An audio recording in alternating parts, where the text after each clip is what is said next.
the SCR gets around all. You don't need to be spending more time in real estate than anything else. It's a lot simpler. And basically what happens is your average stay has to be 7 days or less in the home. So you could have a 14-day rental. And then you need to meet something called a material participation test, which means like if you bought the property in December and you were the only one managing that property because you only had 3 weeks left, you would meet that test from that alone. Just from that and renting it out one time for 3 days. And Right. that means is you can take a $500,000 property and essentially if you did a cost segregation on it where you accelerate depreciation and a bonus on that, you would get about a write-off of $180,000 and dollar for dollar tax savings. That could be $10 in tax savings that you wouldn't have to pay Huge. the IRS just from buying a piece of property. Welcome to the Real Estate Pros Show, where we interview real estate investing professionals from coast to coast, as well as the service providers that serve the real estate investing industry. Our goal is simple: share what's working now to help you improve and scale your business to the next level and meet the pros that can help you get there. Real Estate Pros is powered by Investor Fuel, America's leader in helping real estate investors and professionals build the business you need to live the life you've always dreamed of. Let's start today's show.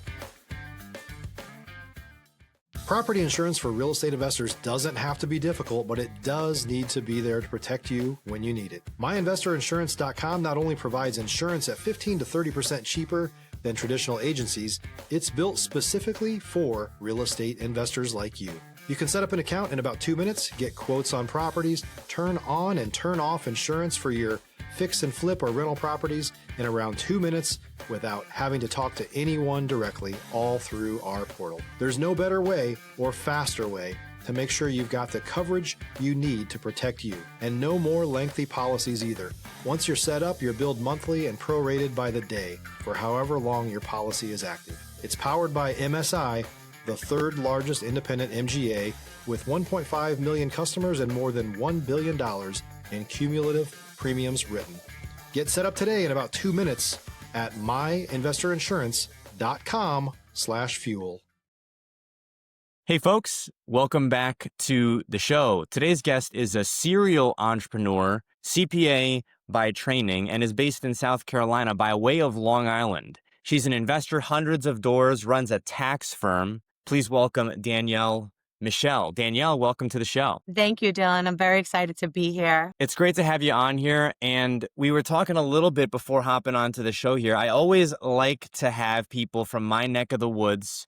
I'm from northern New Jersey. You're from just around the corner in Long Island. And it's funny because when I grew up there, it felt like there was a lot of competition between Philadelphia, between New Jersey, between Long Island. And then I moved to Texas and everyone's like simpatico. As soon as I see one person from the East Coast, I'm like, hello, hello. So it's great to have you on here today. I always like to start off at the top, Danielle, by asking folks really how they got involved in real estate. Yeah, of course. And I agree. Being in a transplant city where I've moved myself, it becomes a united nation when it comes to just like Northerners in general. Yeah. I also appreciate not being there on a day-to-day. Also, I love to visit and also appreciate the hustle and the grind, but not for an everyday life. So how I got started in real estate, I've always been an avid investor from like childhood, from when I can remember. I opened my first business when I was 16 years old. I went to college for accounting and business just because I was good at it and I knew I wanted to do something in business. But the second I could own a piece of real estate, which I bought my first piece in like when I was 22, 23 years old, I did that. And then I went into my first renovation project where I had my primary residence before I got married or any of that stuff in my early 20s. And then I ended up buying a house in a closed auction that was around the block. It was the crappiest house on the block, but in a really, really nice, prestigious village area. And the taxes in the north are extremely high. So my taxes then were about $28,000 a year just for the taxes alone. So being a new investor, I realized quickly that maybe I should switch houses and just live in that house versus my primary. So I sold the primary, renovated the other one. And it took a little while. And I knew that as a longer term project as I invested in other real estate, just more as like a silent investor and passive investor with whatever small dollars I had at that time. And I flipped that house and I bought it for 400, I think it was in a closed auction for for like 480,000. We put in probably like 200,000. I ended up taking like a homeowner's line of credit on the home, Yeah. whatever I could do to try to just grab funds, while keeping a consistent salary so that I was able to get like mortgages and stuff like that. I used the whole loan and leverage when I started. And then I ended up flipping that for over $1 million. Stop living on an island and join the #1 mastermind in America for professional real estate investors. Investor Fuel is a community of hundreds of the nation's top investors working together to build stronger businesses and better lives. In addition to the amazing community of real estate investors acting as a board of advisors for one another, Investor Fuel members have access to 100% funding on purchase and repairs for our members only, a health insurance program, and benefits and discounts that more than pays for the membership of most of our members, meaning it's actually costing you money to not be a member of Investor Fuel. If you're looking to scale your business and build a business that allows you to live the life of your dreams, please visit investorfuel.com today and book a call with our team. So that was the first one. And now I no longer invest in New York. That was because that's where I was at that time. So from an investor standpoint, it is not favorable for investors per se. So now I am still an active investor. I have a long-term and short-term rental property management company. And then I also have my own portfolio that I have with myself and a partner. Right after this podcast today, I'll be going and looking at some properties in the $2 to $3 million range that are like short-term rentals for myself, because I'm really just trying to play the real estate tax scheme right now Yeah. as well, and maximize out on some of these new advantages that came with us with the one big beautiful tax bill. So being that CPA background, understanding how to play the game from an investment standpoint, but also being able to capitalize and utilize it from a wealth strategy and a tax saving standpoint. That's the game that I love to play all day, every day. I want to ask you about the short term rental space.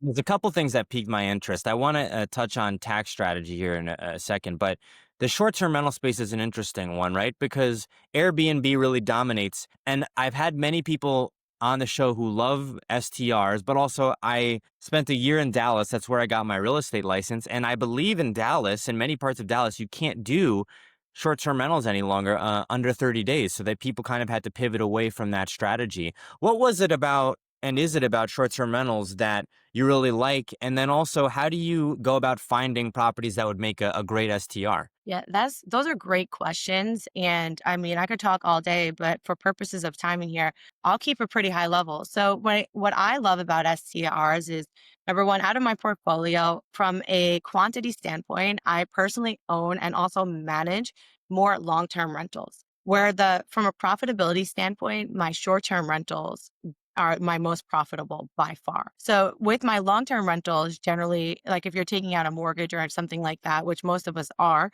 then you only have a certain amount of room in there generally for if anything goes wrong, repairs and maintenance, et cetera. Now, of course, you hope other things happen like appreciation on the house, and you're able to increase rents and things like that. But most investors that start out are just getting like single family homes for a long-term rental. So one thing goes wrong and you need a complete roof repair, that can throw you an additional $10,000 you weren't expecting in that year, right? So when it comes to SCRs, there's three buckets I look at it. There's your current income. So from a cash flow standpoint, that's the most profitable out of any of the real estate that I own for sure, even the multifamilies from a like per cap, per door basis. And then number two is, what's really awesome about it is the SCR strategy when it comes to, it's something known in the industry is, and I don't like this word as an advisor, but for relatability, it's called the STR loophole, which is the short-term rental loophole. So what this means is, when it comes to being able to take advantage of real estate from a tax strategy standpoint, you generally cannot just take advantage of real estate and offset current active income, because that's considered passive. Real estate generally falls into a bucket called passive activity. So for people that have like W-2s, a lot of people that are in real estate are not full-time investors yet, but they desire to be potentially. So they may still retain a W-2 job, right? Just having a real estate license alone doesn't make you fall under the definition of the IRS code of a real estate professional status, which Right. then could offset your active income. What's cool about STRs is it's a lot easier to be able to be applicable for this. So I mentioned that I have a property management company and I have a portfolio with a partner. My partner and I own everything 50-50 that falls under our Coastal Charm Property Management Group and under an investment group. Now, for him, I'm a business owner and he's a full-time high wage individual making significant salary. So he cannot be considered a real estate professional because in order to do that, you'd have to have over 750 hours and you'd have to be spending more time in real estate than anything else. So a W-2 earner that is working full time cannot meet that unless they have some kind of spouse. If you're looking for consistent, high-quality leads, look no further than Investor Machine. Investor Machine isn't just another agency, it's the most sophisticated, data-driven lead generation company on the planet for real estate investors, and serves the role of being not just a lead generator for your business, but a marketing partner that is helping you achieve your goals along the way. Go to investormachine.com to learn more and schedule a call with our team today.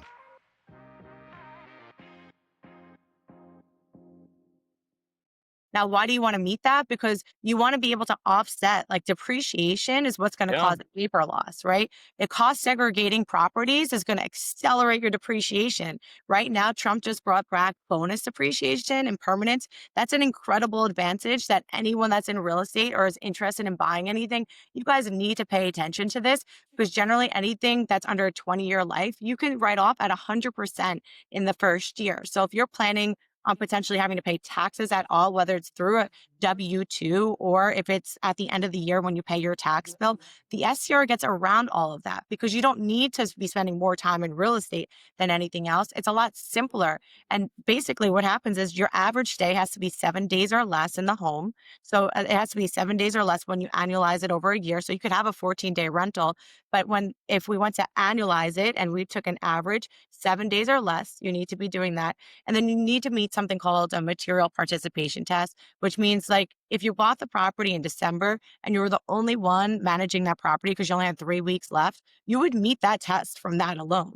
Just from that and renting it out one time for 3 days. And then Right. what that means is you can take a $500,000 property and essentially if you did a cost segregation on it where you accelerate depreciation and a bonus on that, you would get about a write-off of $180,000 of a write-off, right? And dollar for dollar tax savings, that could be dollars in tax savings that you wouldn't have to pay Huge. the IRS just from buying a piece of property. So you use a down payment for that, or you can use it for a short-term rental and get cash back in your pocket. STRs for those reasons from cash flow and from also just usability when it comes to playing the real estate tax game. There's so many advantages when it comes to SCRs. I'm a big fan. I have a good friend of mine in the Dallas area who I worked with. I was a JV minority partner on some of these deals, and he was the either the JV or the end buyer.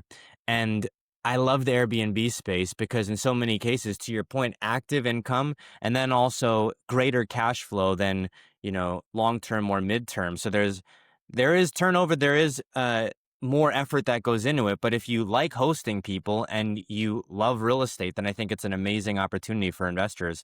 I do want to ask you my other question that I had. You mentioned tax strategy and cost segregation. As a CPA and as someone involved in real estate, I think there's a lot of people who probably have questions for you. Now, maybe give away some of the gold, but not all of the gold. When folks may be just starting out in the real estate space, they may start to, see on the surface, oh, wow, there's all these strategies that I can be taking advantage of, even though I am a W-2 employee, let's say. But now that I'm getting involved in real estate, I can take these deductions. I have this that can offset maybe even some of my W-2 income. If folks wanted to maybe start looking at tax strategy, but let's say they don't have a business that's cash flowing, tens of thousands of dollars a year, they may just be getting started. They may just be breaking even. What would be your advice to those folks who may be just getting started but are interested in tax saving and tax strategy? Yeah. So great question. And you got to take one step at a time when you're first starting, right? So you can't expect to like master the game when it comes to being the best real estate investor. You also can't be expect to also master the tax strategy game as well. So starting with one step at a time is the best way. So the first thing I would recommend to do is analyze why you want to invest in real estate. So is it for your current income? Is it for your second bucket, which would be your retirement? Is it for legacy to maybe pass to children or family in the future or donate. And that's important to realize because that's going to help drive where your decisions go. If you're a new or newer real estate investor looking to launch or grow your real estate investing business, please check out Investor Fuel Club. It's a coaching community, but unlike anything you've ever seen before. And you can actually partner with members of our mastermind from coast to coast on deals right in your market. There's no better opportunity to build a consistent business than to literally partner with pros to help you avoid costly mistakes, avoid the need for capital to do deals, and help you eliminate your fears as you're starting your business. Learn more about Investor Fuel Club at investorfuel.com/club. And when it comes to being able to take advantage of taxes, you don't need to be profitable at all. Like what we call a paper losses means that you could actually collect money every single month. But on paper, when you file your taxes or you look at your financials, it actually shows a loss. That's why it's a paper loss because depreciation, cost segregation, all those things are not tangible things. Those are not furnitures and fixtures. You're not going out and buying beds, and that's what the expense is. But instead, you're driven into a loss because of depreciation. So it's not a bad thing when it looks negative on paper. Now, of course, you don't want to invest in something just for our tax strategy. Like you want to invest in something for the full picture. You want to make sure that the tax tail doesn't wear the dog, right? Like you need to make sure that from a cash flow standpoint that you have a buffer in there again, because if you're at a close to break even investment and you're going in, then if anything goes wrong, you're in real life negative, not depreciation, paper loss negative, and that money out of your pocket. So you have to come in with reserves. But for W-2 employees, I'd recommend just investing in somebody else's if it's the first time, but also with rights. When what I mean by rights is there's passive investing, like I mentioned before, where like if you were going to come into my investment and I was doing a syndication or something like that, you may not have any say on anything I do, but you get a cut. Now there's a difference when you go in and partner with people, and every deal can be structured differently. You can make up your own deal at the table tonight at dinner with your friend, and however you want to structure it, that's up to you. Just need the paperwork to back that up. So what I would recommend is going in with somebody that has done it before so you can learn from them. That would be the best first step. And then making sure that you come in as a partner so that you get the advantages of the tax write-offs and the depreciation on all those things to offset your current income. You just need to understand that just because you invest in real estate doesn't mean it's going to offset your active income unless you can consider that real estate active. And that's where the short-term rental loophole and that's where real estate professional status come into play is because you need to be able to take that piece of real estate and actually make it active. It's got to be considered active income and it defaults into passive income. So it's not going to offset your W-2 unless you're a real estate professional or short-term rental. Now, let me ask you this, and maybe these are some granular questions, so people may have to reach out for some of the answers for these. But if folks are, let's say, looking at deals, right? The driving that they do looking at deals, I'm imagining they can deduct some of that if it's recorded. Also, when they're out and, potentially doing repairs to these projects, those are expenses that they can deduct as well if they're doing any kind of repairs, I'm imagining, right? On a very base level, right? Yeah, so you're exactly right. Any repairs and maintenance that you're doing yourself, you can completely write off. So that could be even equated to your time, right? Like if you set things up properly, there's ways that you could take advantage of this where you can actually either pay yourself from the property if you have a partner or whatever it is, and you're the one that goes in and repairs things in lieu of a contractor or a licensed person. But yeah, all of that is completely trackable, and that is a true expense to the actual property itself. We are coming up on time here, Danielle. I want to ask you about some of the other businesses and some of the entrepreneurial drive and passion that you've had in some other areas. You mentioned a couple before hopping on here, but for our audience, what have been some of the other fields and ventures that you've dove into? So I'm a true lover of business. It's not about what you do, it's how we do it. I have to see the vision. So I've invented products. I have a patent where I've done a fire safety device that I've brought into market. And then I've also owned fitness studios. I currently own my third tax firm right now, accounting firm. I invest in other people's real estate as well. Like I said, a property management business. And I've invested in some other people's like laundromats and just some of the like local type of things as well. So I love business. I love all the things. I got to believe in the vision and the mission in order for me to take it on as an active investor though. Danielle, where can folks go if maybe they're in South Carolina, or maybe they have a deal somewhere in the Carolinas they'd like you to take a look at, or maybe they just like to get in contact with you? Yeah, so I have a full team.